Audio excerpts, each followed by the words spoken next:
ക്കൊണ്ടിരിക്കുക. അവളെ തിരിച്ചു കിട്ടാൻ വേണ്ടി ഞാനിനി ഏത് വേദനയും സഹിക്കാൻ തയ്യാറാണ് തിരുമേനി. ജയേട്ടാ, എന്തൊക്കെ തന്നെയായാലും മേഘന അന്യ വീട്ടിൽ നിന്ന് വന്ന പെണ്ണ. മിഥുൻ ഞാൻ പ്രസവിച്ച മോന. ഒബ്വിയസ്ലി മേഘനയെക്കാളും മിഥുനോട് എനിക്ക് ഉറപ്പായിട്ടും സ്നേഹം കൂടുതലുണ്ടാവും. അത് പ്രകടമായിട്ടും ഉണ്ടാവും. അതിന് ഇത്ര ലെക്ചർ അടിക്കേണ്ട കാര്യമുണ്ടോ? മിഥുൻ നമ്മുടെ ചോരയിൽ ജനിച്ച കുഞ്ഞായതുകൊണ്ട് അമ്മയുടെ വാത്സല്യം കൂടുതലുണ്ടാവും. അതൊക്കെ എനിക്ക് മനസ്സിലാവും. എന്നാലും ഇപ്പം ഇതിനെ പോലെ മേഘനയും നമ്മുടെ വീട്ടിലെ കുട്ടിയാണെന്ന് നിനക്കറിയില്ലേ?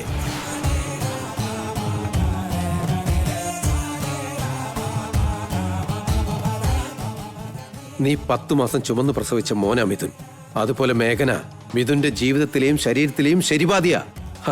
ആ കാര്യം നീ എങ്ങനെ മറക്കുന്നു? ജേട്ടാ, ഒന്ന് നിർത്തുന്നുണ്ടോ? ഇങ്ങനെയുള്ള നാടകീയമായ ഡയലോഗൊക്കെ ഒന്ന് മതിയാക്ക്. അവള് മിഥുന്റെ ജീവിതത്തിൽ ഒന്നും അല്ല എന്നുള്ള കാര്യം ജേട്ട മറക്കരുത്.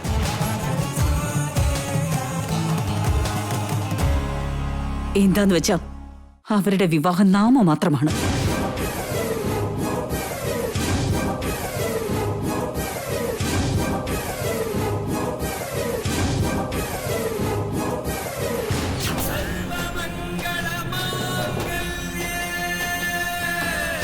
അവര് തമ്മിലുള്ളത് 1 വർഷം കഴിഞ്ഞാൽ അറ്റുപോവേണ്ട ബന്ധമാണ്.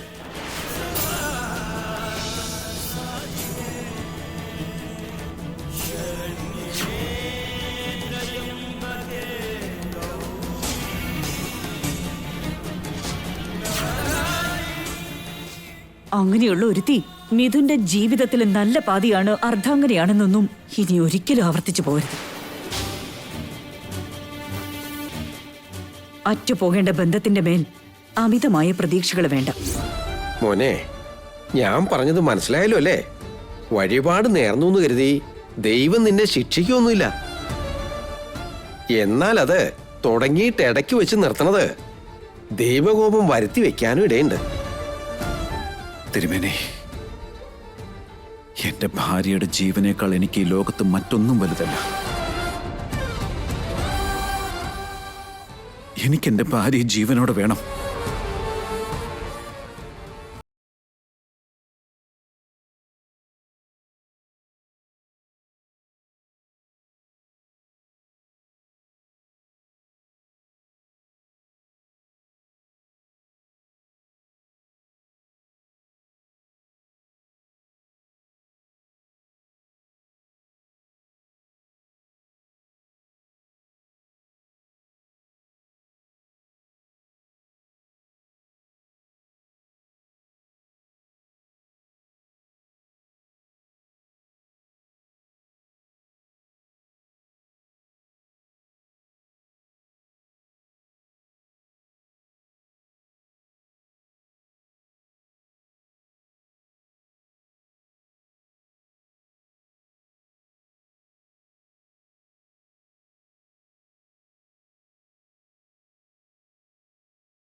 അങ്ങനെ തന്നെ ഇരിക്കട്ടെ.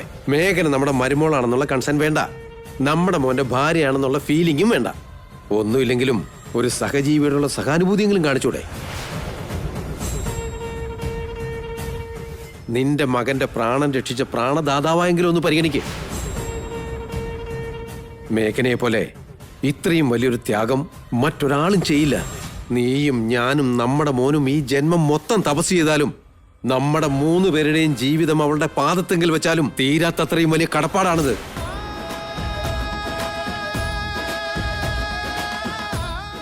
അറ്റ്ലീസ്റ്റ് നീ അതെങ്കിലും ഓർക്ക്. എങ്കിൽ പുണ്യം കിട്ടും.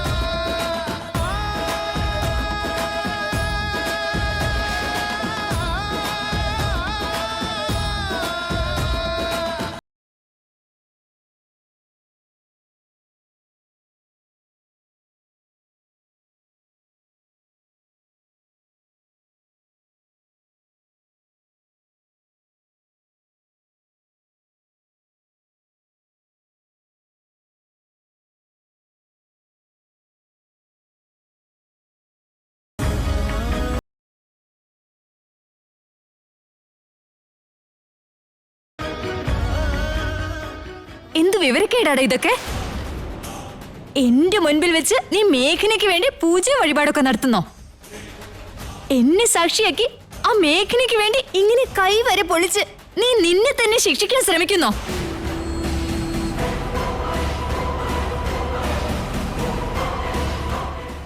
ഈ മഹാത്ഭുതം കാണാൻ എന്റെ ഈ 2 കണ്ണുകൾ മതിയാവുന്നില്ല മിഥുൻ.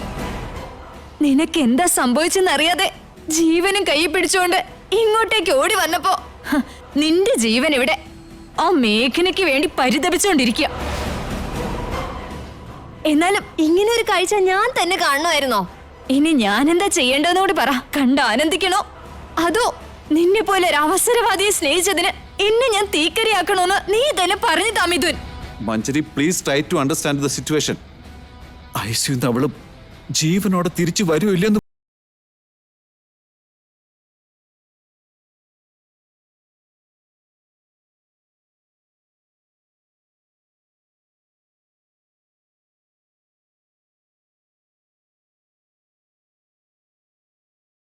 മാത്രമേ കഴിയുള്ളൂ എന്ന് ഡോക്ടർ പറഞ്ഞപ്പോ എനിക്കിതല്ലാതെ മറ്റു മാർഗമൊന്നുമില്ലായിരുന്നു.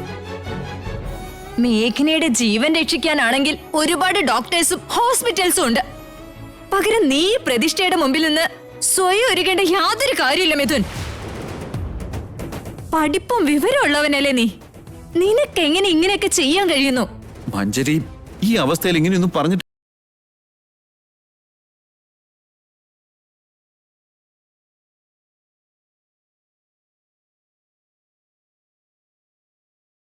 അവളുടെ ജീവന് തന്നെ അപകടമാണെന്നറിയായിരുന്നു. എന്നിട്ടും അവള് പിന്തിരിഞ്ഞില്ല. അപ്പൊ ഇങ്ങനെയാണ് അവളോടുള്ള കടപ്പാട് നമ്മൾ തീർക്കണ്ടേ? നിനക്ക് അവളോടുള്ള കടപ്പാട് തീർക്കണമെങ്കിൽ അവൾ രക്ഷപ്പെട്ടു വന്നതിന് ശേഷം ഒരു 1 കോടി രൂപ എടുത്തു കൊടുക്ക്. ഞാൻ ഒന്നും ചോദിക്കില്ല. അതിനു പകരം അവൾക്ക് വേണ്ടി നീ ഇങ്ങനെയൊക്കെ കാണിക്കുന്നത് എനിക്ക് കണ്ടു നിൽക്കാൻ പറ്റുന്നില്ലടാ. എനിക്ക് കൺട്രോൾ ചെയ്യാൻ പറ്റുന്നില്ലടാ. ഒരു ഭ്രാന്ത് പിടിക്കുന്നു തോന്നിപ്പോവാ. ഇത്രയ്ക്കും സെൽഫിഷായിട്ട് ചിന്തിക്കരുത് മഞ്ജരി. ഇക്കാര്യത്തിൽ ഞാൻ സെൽഫിഷ് ആയിട്ട് ചിന്തിക്കുകയുള്ളൂ. കാരണം നിന്നെ ഞാൻ വേറെ ആർക്കും കൊടുക്കില്ല. കാലടിയിലെ മണ്ണ് ഊർന്നു പോകും പോലെ നിന്നെ എനിക്ക് നഷ്ടപ്പെടുന്നത് ഓരോ ക്ഷണവും ഞാൻ അറിയുന്നുണ്ട്. അങ്ങനെ പോകാൻ മാത്രം ഇവിടെ ഇപ്പൊ എന്താ സംഭവിച്ചത് മഞ്ജരി? എന്ത് സംഭവിച്ചെന്നോ? എന്റെ ഭാര്യന്ന് നീ ഇവിടെ നിന്ന് 100 വട്ടം ജപിക്കുന്നത് ഞാൻ കേട്ടതാ. നിന്റെ നാവിൽ നിന്നിങ്ങനെ എന്റെ ഭാര്യ മേഘന എന്ന് കേൾക്കുമ്പോ തന്നെ എന്റെ സകല ഞരമ്പുകളും പൊട്ടിപ്പോകുന്നു. എന്റെ ഹൃദയത്തിന് മീതെ നീ ഒരു മുട്ടുസൂചി വെച്ച് കുത്തുന്ന പോലെ തോന്നുന്നു. മഞ്ജരി, ഞാനതൊരു ഫ്ലോയ്ക്ക് പറഞ്ഞതല്ലേ, അതിന് അത് ഇത്ര വലിയ കാര്യമാക്കണോ? അത് ചുമ്മാ നീ ഒരു ഫ്ലോയിൽ പറഞ്ഞതല്ലടാ, ജീവന്റെ ജീവനായി ഫീൽ ചെയ്ത് പറഞ്ഞതാ.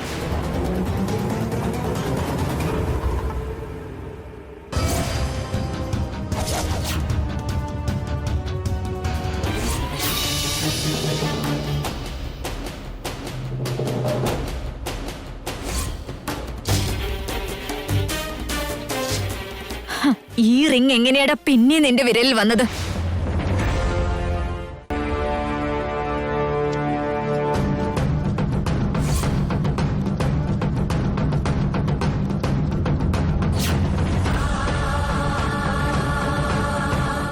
ഇതല്ലേ ചെയിൻ? ദാ ഉരി.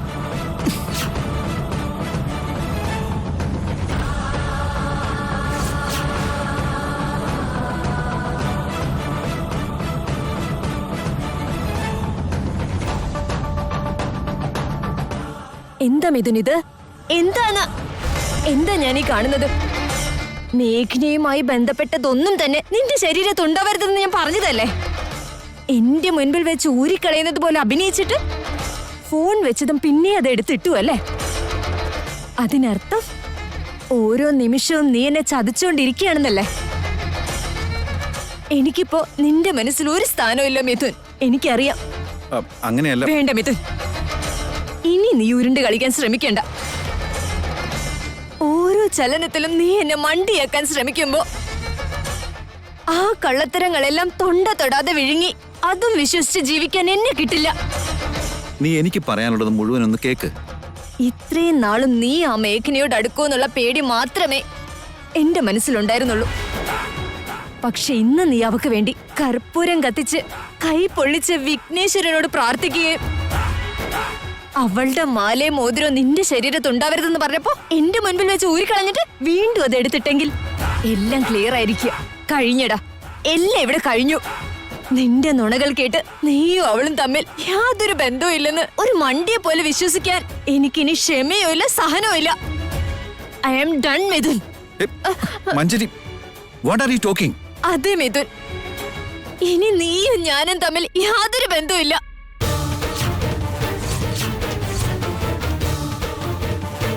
ഇത്രയും കാലം നമ്മൾ തമ്മിൽ പ്രണയിച്ചത് ഒരു സ്വപ്നമാണെന്ന് കരുതി ഞാൻ അങ്ങ് മറന്നോളാം.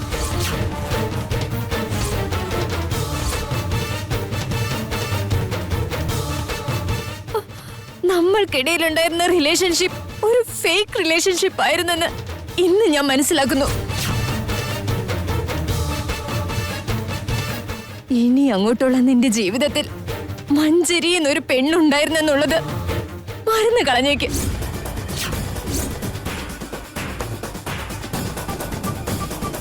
കുറേയേറെ വർഷങ്ങൾ കൊണ്ട് എഴുതിയ നമ്മുടെ പ്രണയ പുസ്തകത്തിലെ അവസാനത്തെ പേജാണിതെന്ന് ഞാൻ തീരുമാനിച്ചു കഴിഞ്ഞു.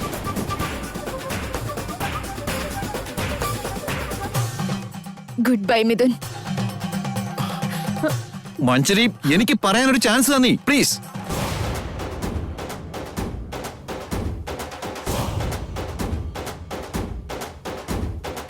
How dare you touch me?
Doctor, മേഘനയ്ക്ക് എങ്ങനെയുണ്ട്? ഇപ്പൊ കൊടുത്ത ഡബിൾ ഡോസിന് ബോഡി റെസ്പോണ്ട് ചെയ്തിട്ടുണ്ട്.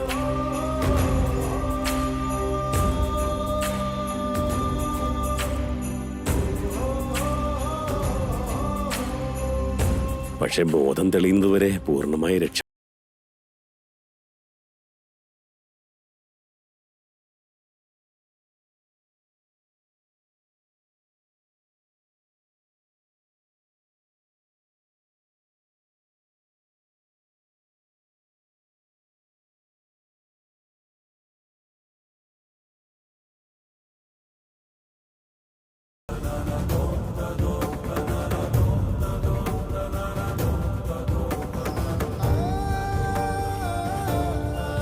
ഏട്ടന്റെ ജീവൻ രക്ഷിക്കാനുള്ള ശ്രമത്തിൽ ഏട്ടത്തിയുടെ ജീവൻ അപകടപ്പെടുത്തിയിരിക്കുക. ഏട്ടന്റെ പാമ്പ് കടിച്ച മുറിവിൽ നിന്ന് രക്തം വലിച്ചെടുത്തപ്പോ വിഷം മുഴുവൻ ഏട്ടത്തിയുടെ ശരീരത്തിലേക്ക് കയറിയേട്ട.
മേഘനെ, നീ എന്നെ ഇത്രയേറെ സ്നേഹിക്കുന്നേ? എന്തിനാ എനിക്ക് വേണ്ടി ജീവൻ കളയാൻ തയ്യാറാകുന്നേ?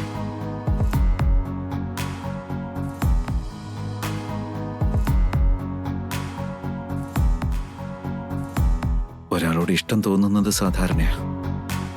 പ്രണയം എന്താണെന്നും എനിക്കറിയാം. എന്നാലും ജീവനേക്കാൾ അധികം മറ്റൊരാളെ സ്നേഹിക്കുന്നത് എങ്ങനെയാണെന്ന് നിന്നെ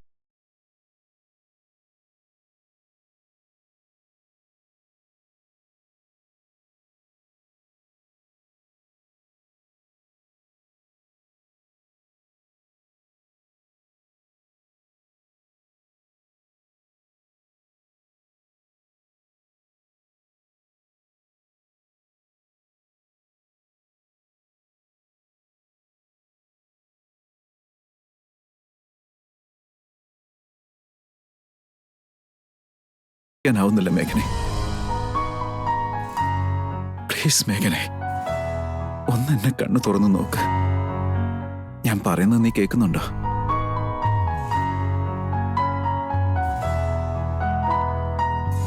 കേൾക്കുന്നുണ്ടെങ്കിൽ നീ നിന്റെ ഈ മിഥുനേട്ടന്റെ മുഖത്തേക്ക് ഒന്ന് നോക്കും.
എന്താ മേഘന ഇത്?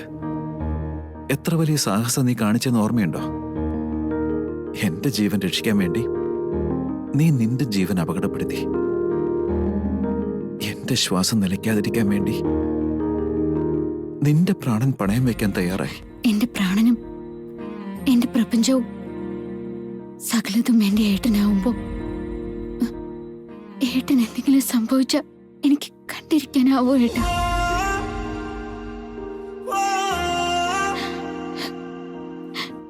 ശ്വാസം എടുക്കാൻ ബുദ്ധിമുട്ടിക്കൊണ്ടിരിക്കുന്ന എന്റെ ഏട്ടനെ കാണുമ്പോ എന്റെ ശ്വാസം നേരെ വീഴു ഏട്ടാ.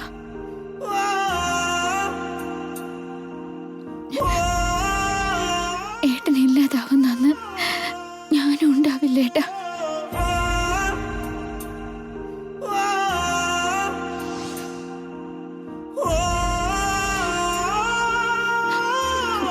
എനിക്കെന്നും ജീവിതമായാലും മരണമായാലും അത് ഏട്ടനോടൊപ്പം തന്നെ ആവണം.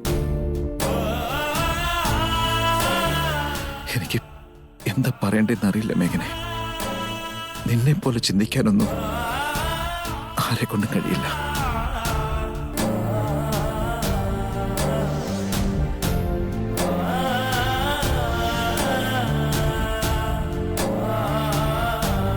നിക്ക്, അമ്മയച്ഛനെയൊക്കെ ഞാൻ വിളിക്കാം.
നിനക്ക് നല്ല ക്ഷീണം കാണും, നീ റെസ്റ്റ് എടുത്തോളൂ.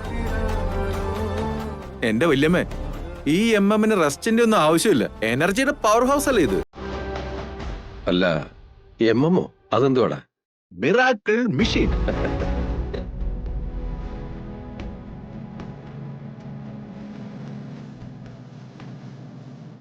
വലിയേട്ടന്റെ കാര്യത്തില് ഏട്ടത്തി ചെയ്തത് ഒരു മിറാക്കിൾ തന്നെയാണ്.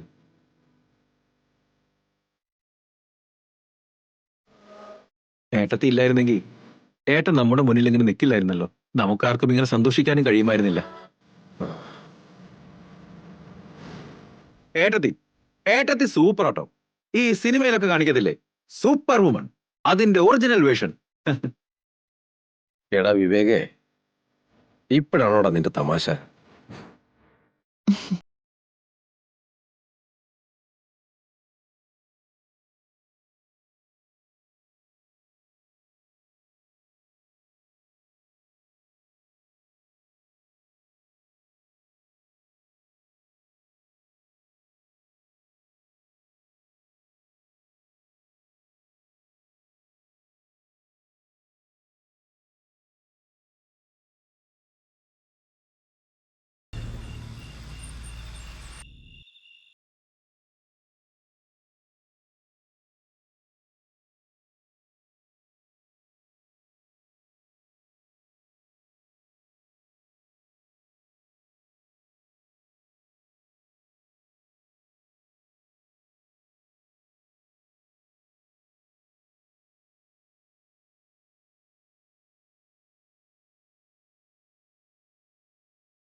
മേഘനെ, എങ്ങനെയുണ്ട് മോളെ?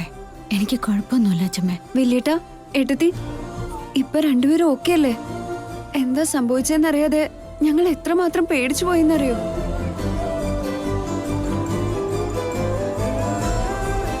ഞങ്ങൾക്ക് രണ്ടുപേർക്കും ഒരു കുഴപ്പമില്ല. Thank God. ആ അവസ്ഥയിൽ നിന്ന് ഏട്ടൻ രക്ഷപ്പെട്ടത് എനിക്കിപ്പോഴും വിശ്വസിക്കാൻ പറ്റുന്നില്ല ഏട്ടാ. ഇങ്ങനെ കണ്ട ശേഷം മനസ്സിലെ ടെൻഷൻ അല്പം ഒന്ന് കുറഞ്ഞത്. എനിക്കൊരു പോറല് പോലും പറ്റാതെ നോക്കാൻ നിന്റെ ഏട്ടത്തി എപ്പോഴും എന്റെ കൂടെ ഉണ്ടല്ലോ.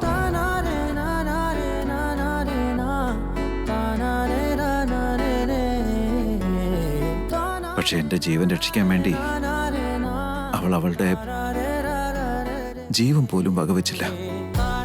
ആ ഒരു കാര്യത്തിൽ എനിക്കിപ്പോ ടെൻഷൻ.